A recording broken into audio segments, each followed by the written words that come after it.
Hi everyone, আজকের ভিডিওতে বলবো যে দোপাটি ফুলের গাছ থেকে কোন সময় আপনারা বীজ সংগ্রহ করে রাখতে পারেন বা কীরকমভাবে বীজগুলোকে রাখতে হবে।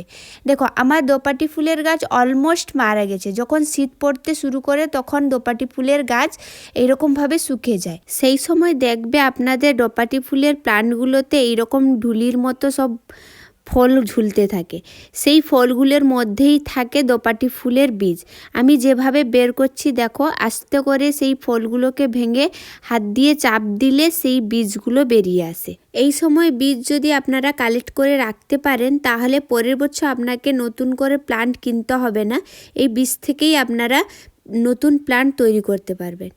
সমস্ত বীজ কালেক্ট করার পর যেটা করতে হবে, যে কোনো ফাঙ্গিসাইড পাউডার নিয়ে আপনাকে ওই বীজগুলোতে ভালোভাবে গুলিয়ে নিতে হবে। বীজ সংগ্রহ করার পর যদি যে কোনো ফাঙ্গিসাইড দিয়ে বীজকে রাখেন তাহলে আপনার একটাও বীজ নষ্ট হবে না। পরের বছর সব বীজ থেকেই চারা তৈরি হবে।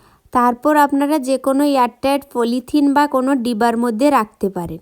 এইরকম ইনফরমেটিভ ভিডিও দেখার জন্য অবশ্যই আমার ইউটিউব চ্যানেলকে সাবস্ক্রাইব করে রাখবেন। আজকের জন্য এতটাই, দেখা হচ্ছে নেক্সট ভিডিওতে। বাই।